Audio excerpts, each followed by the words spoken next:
l'Assemblée générale a été tenue avec beaucoup de brio comme d'habitude et n'a soulevé aucune contestation en ce qui concerne la présentation aussi bien du rapport moral, du rapport financier et de la qualité de tous ceux qui ont participé au vaste travail de l'amicale.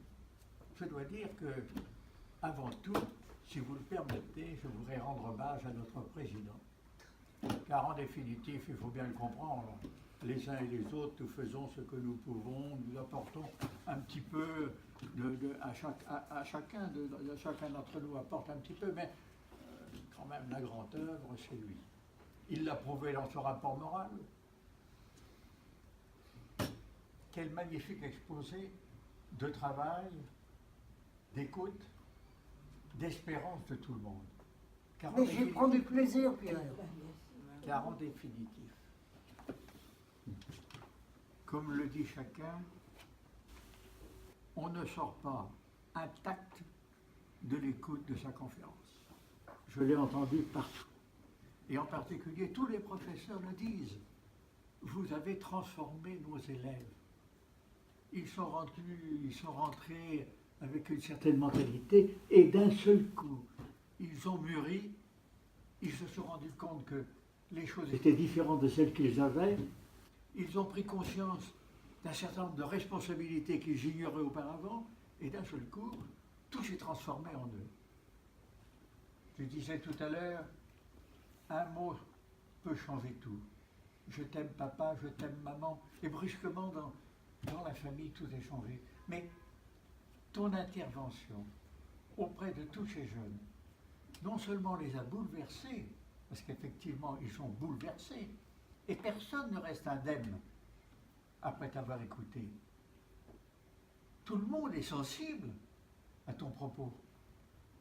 Tout le monde le prend en pleine face et je dis effectivement, il y a quelque chose à faire et surtout, tu nous donnes l'espérance.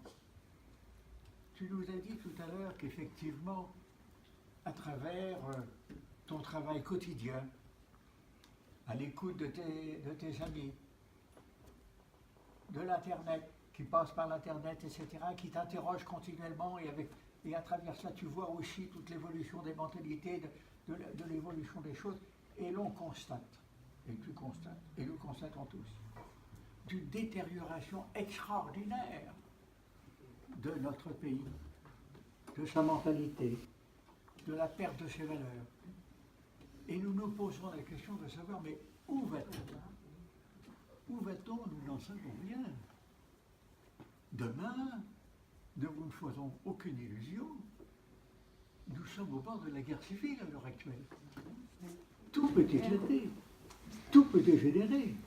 Un rien peut mettre le feu à ce qui semble encore un peu de paix, mais quand on voit avec quelle virulence se développent ces esprits de vengeance, de destruction, de détérioration générale, de transformation, de bouleversement, etc. On veut tout détruire pour faire quoi?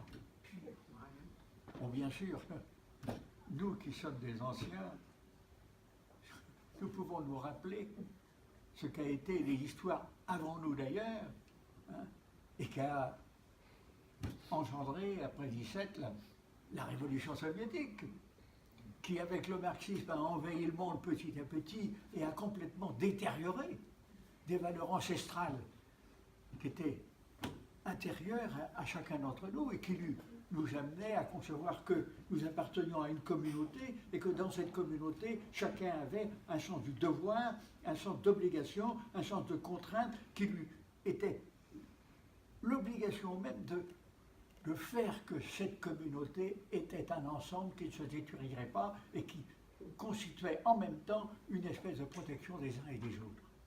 Nous nous aimions les uns les autres, même sans nous connaître, à travers cet univers de compréhension. Mais il faut bien dire une chose, c'est qu'à l'époque, il y avait une grande spiritualité à travers nous. Et cette spiritualité engendrait des valeurs que nous cultivions. Nous avions été amenés dès tout petits à cultiver un certain nombre de choses, etc., et à nous comporter d'une certaine manière. Et alors petit à petit, on voit que depuis un certain nombre d'années, tout ça s'est détérioré, sous prétexte de liberté, de ceci, de ça. Mais la liberté n'est valable que dans la mesure où justement nous avons la contrainte qui fait que nous sommes solides, et à travers cette solidité qui nous unit les uns et les autres et qui nous permet de nous soutenir les uns et les autres, on peut se permettre un certain nombre de libertés, car cette liberté est engendrée uniquement par le sacrifice des uns et des autres. Ce que fait Marcel à l'heure actuelle, c'est un rappel de tout ce sacrifice qui a été fait, qui a été consenti par nos prédécesseurs, et qui ont fait que, aujourd'hui encore, on vit d'une certaine manière. Si on a la possibilité de se livrer à toutes ces exactions, à toutes ces choses extraordinaires, etc., pourquoi? Parce qu'on en a obtenu le droit du fait de sacrifice de ceux qui nous ont précédés. Et c'est ça le rappel de Marcel. Il dit, la vie n'est pas facile. La vie est pleine de contraintes. La vie est pleine d'obligations. Mais la vie, tous ensemble, on est sûr d'être tranquille. On obtient la liberté, on obtient des avantages, on se soutient les uns les autres. Et le fait même que nous nous connaissions les uns les autres et que nous apprécions les uns les autres, nous nous aimons les uns les autres sans le savoir. On ne le dit pas, mais on s'estime. On a un regard familier, on a un regard aimable, on a un geste accueillant, on a une générosité. Et tout cela pourquoi? Parce que nous vivons ensemble et que nous nous connaissons ensemble et que nous travaillons ensemble et que nous nous dévouons tous ensemble. Alors, c'est vrai. C'est vrai que nous vivons une période très difficile. Mais, comme disait le général de Gaulle, je ne veux pas avoir l'air de vous embêter avec des citations, il disait « Il ne faut jamais désespérer de la France ». Et je crois qu'à l'heure actuelle non plus, il ne faut pas désespérer de la France. Et l'exemple nous en vient de ces textes de jeunes enfants, troisième, première. Quelle élévation d'esprit! Et je dois dire que quand nous nous regardons nous-mêmes et que nous nous revoyons à leur âge, nous nous disons, mais vraiment, on est admiratif parce qu'on n'avait pas cette élévation d'esprit.